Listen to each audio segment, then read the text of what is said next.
Here is the part almost no one says out loud. The thing that should scare you is not death, it is the silence around it.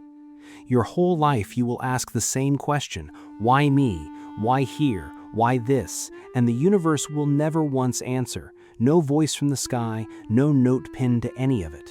You were dropped into the middle of a story with no first page and no last, and told to figure out the point before the time runs out. And most people never do. Most people die still waiting to be told. So let me put it in numbers, because numbers are harder to argue with than feelings. Say you live to 80. That sounds generous. That sounds like an enormous amount of road still in front of you.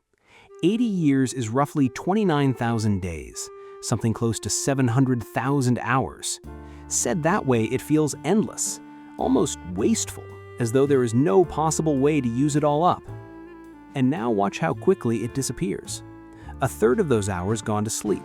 Thousands more dissolved in traffic, in waiting rooms, in lines, in front of a screen that stares back at you while it takes the evening. Thousands of conversations you will not remember by the following week. Most of the people standing in your life right now will leave it. Some will die. Most will simply drift slowly without ceremony, until one ordinary afternoon you realize you have not spoken in years, and neither of you can say exactly when that began. And then at the end of all of it, you go too. Quietly, in most cases. The traffic keeps moving, the waiting rooms stay full, the world does not pause to mark it. And most people assume the horror lives in the ending, that the worst part is that it stops.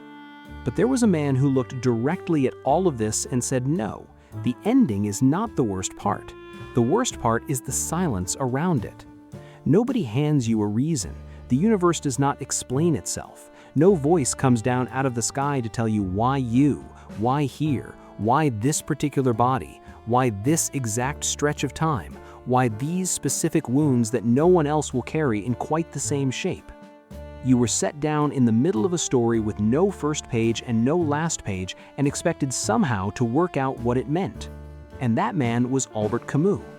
And the gap he was pointing at, the distance between how desperately a human being needs an answer and how completely the world refuses to give one, he called it the absurd. And people hear that word and assume it means life is pointless, but that is not what he meant, not even close. The absurd is not the absence of meaning. The absurd is the collision. It is what happens when a creature built to demand sense crashes into a reality that has no sense to offer it. You ask for a map and you are handed a forest. You ask for a reason and you are handed the weather. And you have felt this even if you never had a word for it. It is the thing that surfaces at 3 in the morning when your distractions have finally run out. That sudden, cold awareness that you are a small and temporary thing on a rock turning through a dark that does not end. That everyone you love is going to disappear, that you are going to disappear, and that there is no note pinned to any of it explaining the point. And most nights you push it back under. You roll over, you reach for the phone, you find something else to think about. But it does not leave. It waits. Because the absurd is not a mood you can sleep off. It is the permanent factual situation of being intelligent enough to ask why inside a universe with no intention of answering. And most people, the first time they truly feel it, do one of two things. They panic and bury it under noise, or they collapse. They decide that because nothing carries a built-in cosmic reason, then nothing is worth anything at all. So why try? Why care? Why rise in the morning? And they call this being realistic, but it is not realistic. It is despair wearing the costume of intelligence. And both responses, the noise and the collapse, are the same act. One runs loud and one runs quiet, but both are running from the same thing. And Camus did not run. He went back into it. And what he found there, underneath the quotations people print on coffee mugs, were a handful of hard, unsentimental truths about how to survive a life that owes you no explanation. And the first is the one almost everyone has backwards, because Camus put it about as plainly as it can be put. A person who spends their whole life hunting for the meaning of life will never get around to living one. And at first, that sounds like nonsense. Are we not supposed to search for meaning? Is that not the entire point of being a thinking creature rather than a stone? But here's the trap he was warning you about. Imagine someone hands you a book, a thick one, 1,000 pages, They tell you it is yours, the only one you will ever be given. But you decide you cannot begin reading until you understand what the final page means. So you sit with it, closed in your lap. You study the cover. You try to reverse engineer the ending before you have read a single line. You wait for the meaning to arrive so you can finally properly begin. And that is how a frightening number of people live. They are not living, they are waiting to live. They have quietly told themselves that the real thing starts later, once the career is right, once the money is stable, once the right person arrives, once the purpose finally reveals itself. Life is the thing that begins after the answer shows up. But the answer does not show up. Or worse, it does, and it is not what they were promised. And there's a name for this specific disappointment that follows: the arrival fallacy. The quiet certainty that reaching the goal will deliver the feeling you have been chasing toward it.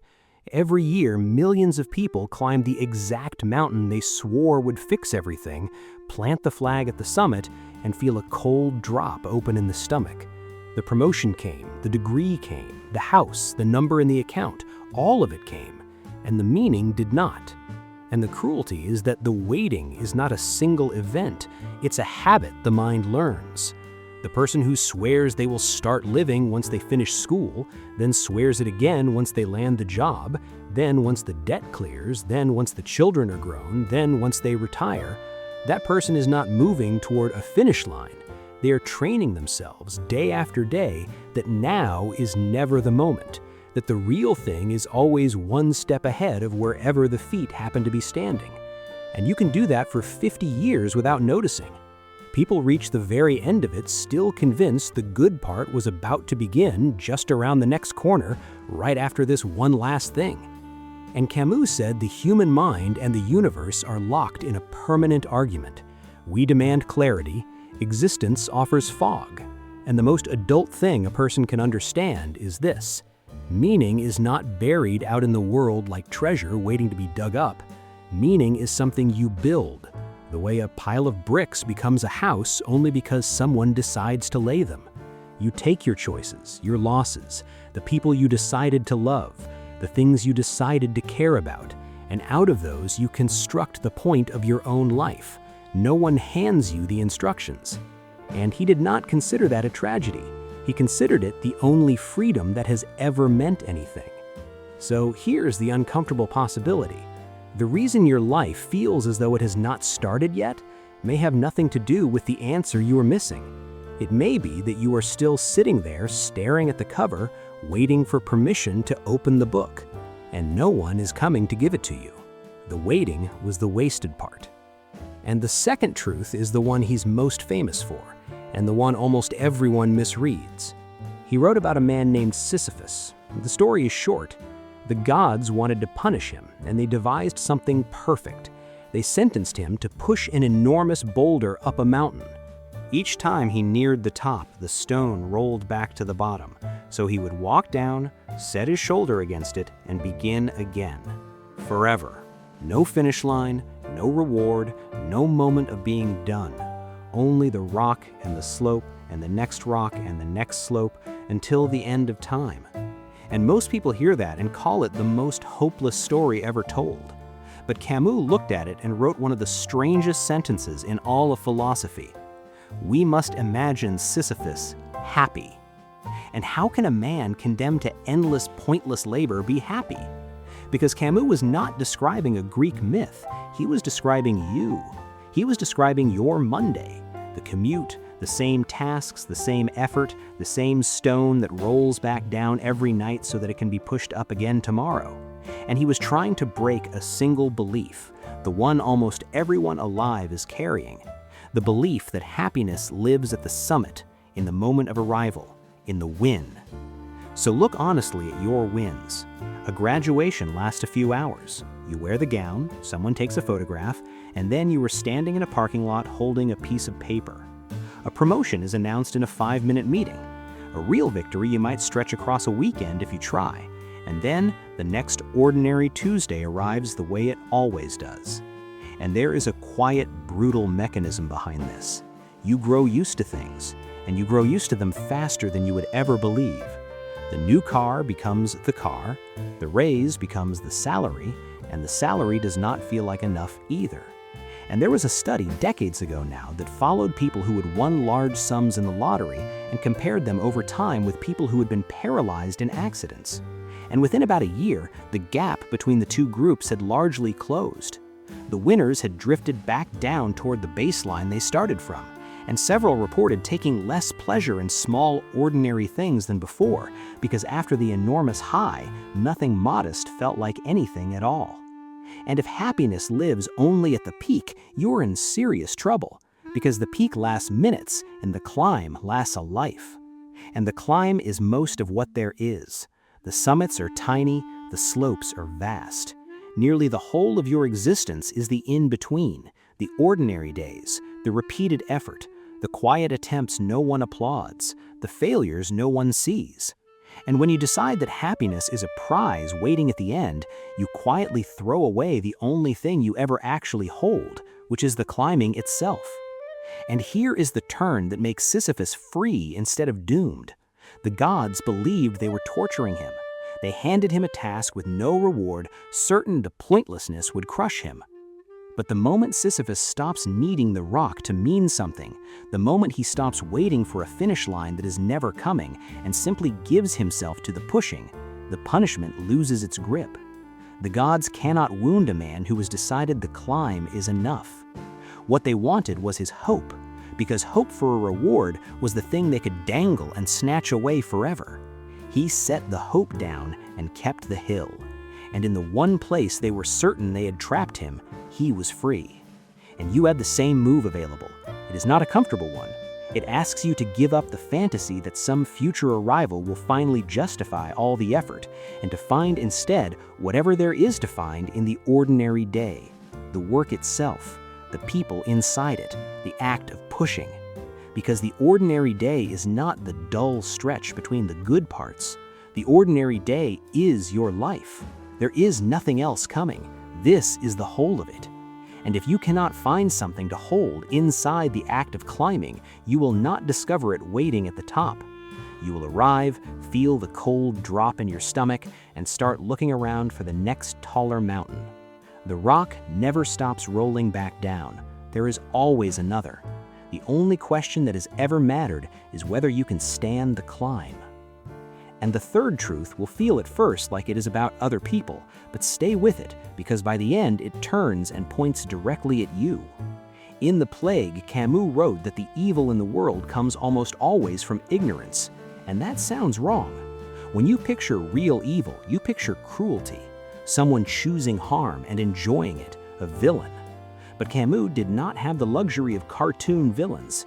He lived through one of the ugliest stretches of human history, and the thing he could not unsee was that the most of the people who made it happen weren't monsters. They were neighbors. They went home and kissed their children. Enormous numbers of them sincerely believed they were good too. They thought they held the truth. They thought they knew exactly who the enemy was. They were not evil in the way we like to imagine. They were certain, and they were wrong. And those two things together are far more dangerous than ordinary malice. Because here is the trick ignorance plays. From the inside, it never feels like ignorance. It feels like clarity. It feels like being right. There is a well-documented pattern in which the less a person actually knows about something, the more confident they tend to feel about it. The gaps in their knowledge are invisible to them, so all they see is a clean, simple picture, and a clean, simple picture feels like understanding. The genuinely informed person is usually full of doubt. The genuinely uninformed person is usually full of conviction. And that is why a closed mind can do more damage than a cruel one. The cruel man at least knows he is crossing a line. The certain man believes he is defending one. And we have built an entire world that runs on this. Watch how people argue now. No one sits with doubt. No one says, "I'm not sure, let me think about that." Everyone holds the whole truth instantly about everything, about wars they could not find on a map, about strangers whose lives they have never glimpsed, about questions that experts spend decades failing to fully resolve. And the most confident voice, not the most informed one, is the one that wins. Certainty performs. Doubt does not. So the loudest and simplest and angriest version of any idea rises to the top. The careful version sinks, and millions of people walk away feeling they understand something they have never once examined. And then comes the part Camus watched with his own eyes. People who feel certain do not stay alone. They find each other, they form a group, and inside a group, certainty is never questioned. It is amplified. Each member confirms every other. Doubt begins to feel like betrayal. And a crowd of certain people, every one of them sure they are the good ones, sure the problem is the other side, will do things that not a single one of them would have done alone. And that is not a story from history, that is your timeline. The mechanism has not changed, we only gave it a faster engine. And reality is simply too large and too layered to fit inside a simple story. Every person you pass is fighting something you cannot see. Every conflict has versions. Every history has the parts that were left out. Almost every time you judge someone, you are doing it with a sliver of the actual picture, while feeling you hold the whole of it. The stranger who cut you off in traffic, who you instantly decided was a selfish fool, may have been driving to a hospital. You will never know. You filled the blank with the worst version, because the worst version is fast, and it lets you feel right immediately. Understanding is slow. Judgment is instant, and we nearly always choose the instant thing, then defend it as though we earned it. So before you condemn anything, Camus asks for the harder act. Slow down, look closer, sit inside the discomfort of not yet knowing enough. Because the dangerous kind of ignorance is not the empty space where knowledge should be. It is the refusal to admit there might be anything you are missing. And yes, this is about you. The opinion you hold most strongly, the one you would defend without blinking, the one that makes you feel like one of the good ones, that is precisely the one to set back on the table and look at again. Not because you're wrong, but because the sensation of being unquestionably right is the exact sensation every dangerous person in history felt in the moment just before they did the damage. And the fourth truth is the most misread idea he ever had. He wrote a line, "I rebel, therefore we exist." And the moment you hear rebel, the mind reaches for protests and riots and slam doors. But set all of that aside, because he meant something far quieter and far harder. He meant the courage to say no. No to the thing that strips your dignity. No to the thing that violates what you actually believe. No to a world that hands out rewards for fitting in and punishment for being honest. Because if you look at human history with clear eyes, a vast amount of it is simply the history of obedience, people doing what they were told. And in the 1960s, a psychologist arranged for ordinary people to be told they were helping with a study on learning, and asked them to deliver electric shocks to another person each time he answered wrong. The shocks climbed. The other man, an actor, began to cry out, to beg them to stop, and finally fell silent, and a figure in a lab coat said calmly that the experiment required them to continue. And around 2/3 of them went all the way to the maximum, the level marked as dangerous, not because they were sadists, but because an authority told them to and they could not find the nerve to refuse. 2/3. That is not a handful of broken people. That is most of us discovering in real time that we will harm a stranger rather than stand up and walk out of a room. And before you place yourself comfortably in the other third, look at the smaller version of this that runs your ordinary life. In another experiment, people were shown 2 lines and asked which was longer.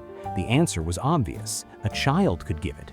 But everyone else in the room was an actor, instructed to say confidently and aloud the same wrong answer. And a great many of the real subjects looked at the plain truth with their own eyes, heard the group declare something false, and went along with the group. They denied what was directly in front of them rather than be the single person who disagreed. And that is the machinery beneath your daily life. You do not need a man in a lab coat. You need only a room of people who all seem to agree and the quiet animal fear of being the one who does not. It is why you laughed at the joke you did not find funny, why you nodded along in the meeting when you believed the plan was a mistake, Why you carry opinions you have never tested, inherited because everyone around you held them, and disagreeing felt like too much friction. And most of your obedience does not feel like obedience. It feels like getting along. It feels like being normal. And that is exactly what makes it so difficult to see and so difficult to break. So to Camus, rebellion was not destruction. It was the most human act available. A rebel is not someone who rejects everything.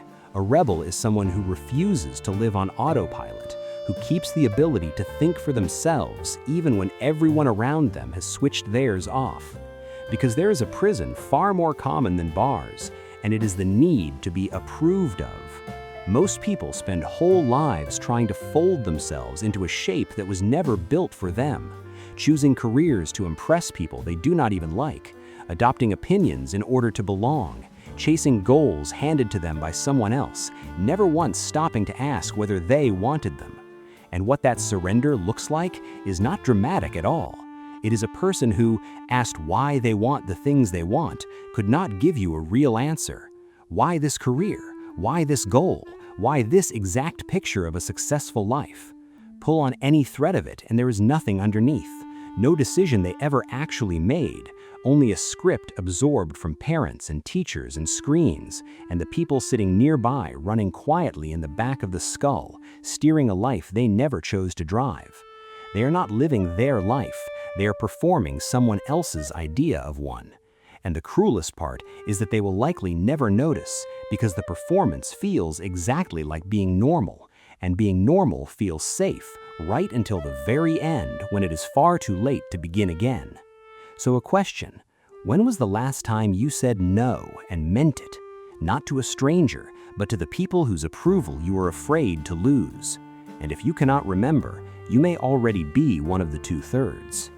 And the fifth truth cuts close, so be honest with yourself while it is said. Camus kept returning to solitude, not as a punishment, but as the thing modern people have become most afraid of. Consider where we are. This is the most connected moment in the whole of human history. 8 billion people and billions of glowing rectangles binding them together. It has never been easier to reach another person, and somehow it has never been harder to be alone. Watch your own hands for a single day. The instant you wake, you reach for the phone. The instant you have to wait for anything, you reach for the phone. The moment you feel bored or anxious or even slightly uncomfortable, you reach for something. Music, a video, a message, the news, anything that stops you from being alone with the inside of your own head. And there was a study in which researchers placed people in a plain room, took away their phones, and asked them to do nothing but sit with their own thoughts for around 15 minutes. The only other thing in the room was a button that delivered a small electric shock, one the subjects had already tried, already disliked, already said they would pay money to avoid. And given 15 minutes alone with their own minds, a startling number of them chose to shock themselves instead. They would rather feel pain than feel their own thoughts undistracted. And sit with that. People will physically hurt themselves rather than be alone in their own heads for a quarter of an hour. And the thing you reach for is engineered precisely so that you never have to be alone. The phone in your pocket is not a neutral tool. It was built by some of the most capable people alive to fill every gap of silence before you even feel it open. The boredom that used to arrive just before a thought, the discomfort that used to push you to deal with something, those small, empty moments are now filled instantly, automatically, 1,000 times a day. And those empty moments were exactly where you used to meet yourself. That is where you noticed you were unhappy in a job, where you understood a relationship had gone wrong, where the uncomfortable true thoughts live, the ones that ask you to change your life. Fill every gap with noise, and you do not merely kill boredom. You make certain those thoughts never finish forming. You sedate the part of you that already knows something is wrong. And that, Camus would say, is the real cost. Not that you were entertained, but that you have lost the ability to hear yourself think. You can go years like this, busy, connected, surrounded, distracted, and quietly become a stranger to your own life, doing things you never chose, wanting things you never decided to want, never once sitting still enough to notice. And he valued solitude precisely because it strips everything away. No applause, no audience, no mask, no character to play. When the noise stops, you finally see which of your wants are actually yours, and which you simply absorbed from everyone else.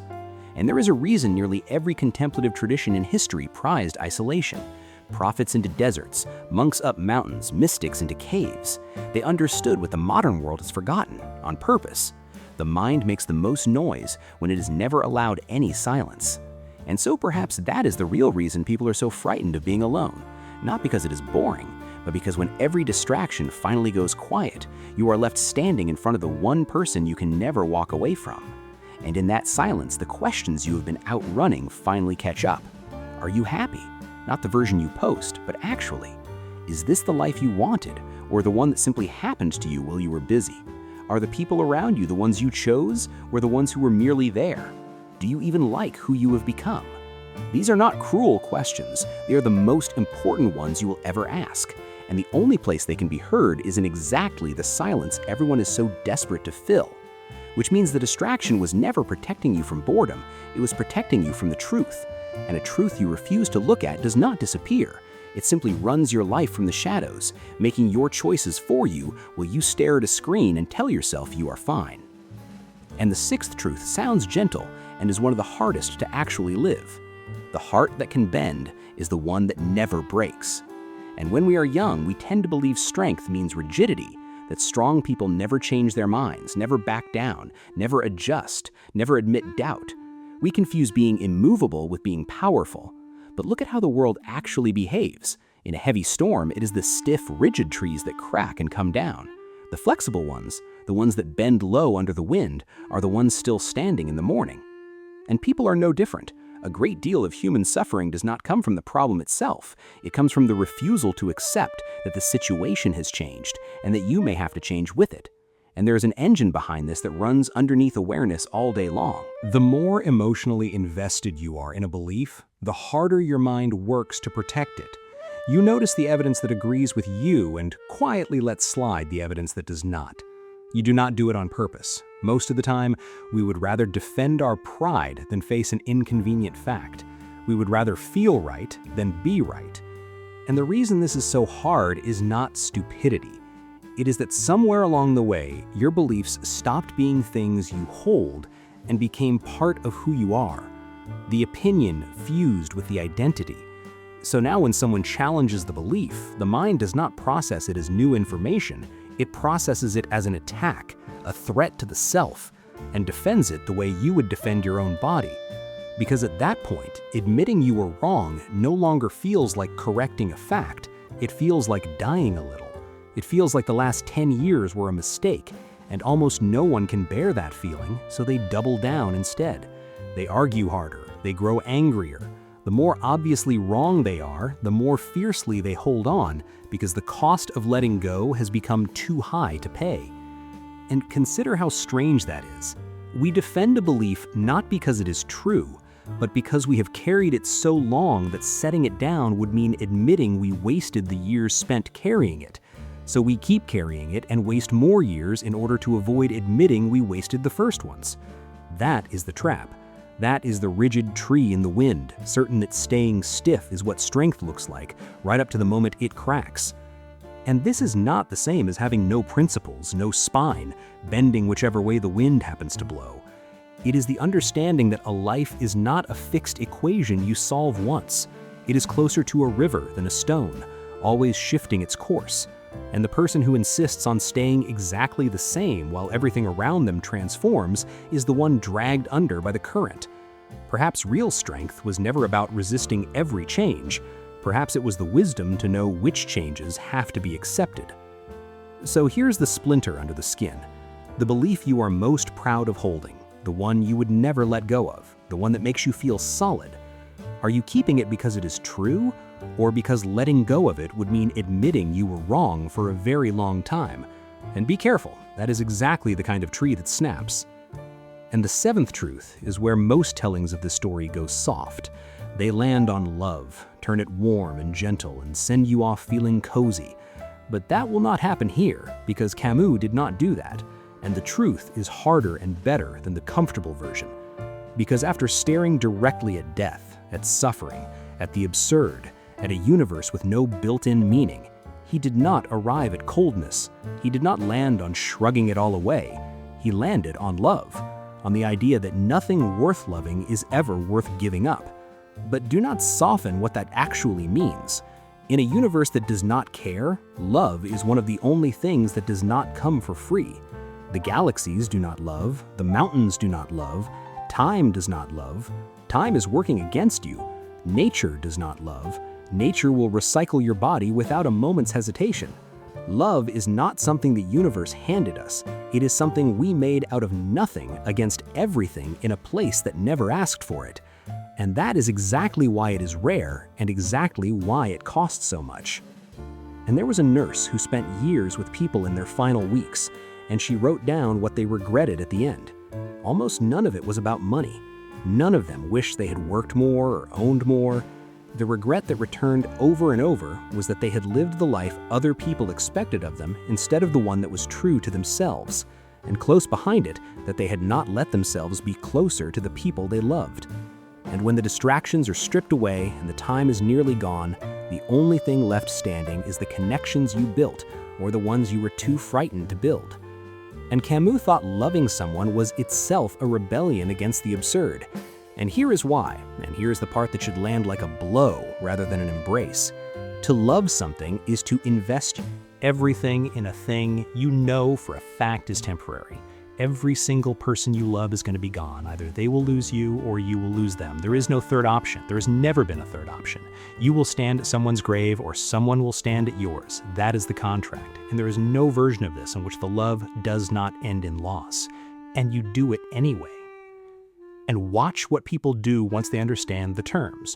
A parent holds a newborn knowing on some level they try not to think about, they have just signed up for the most terrifying vulnerability a human being can carry, that they have handed their entire heart to a small creature the world can hurt, that time will take, or that they will be taken from. They know this and they do it anyway, gladly, completely. You make a friend in your 20s knowing one of you will stand at the other's funeral. You fall in love knowing how these things usually end, knowing the warm thing in your chest right now is a hostage you are handing to the future. And you do it anyway, every single time. Human beings walk straight into the one thing guaranteed to break them, and they call it the best part of being alive.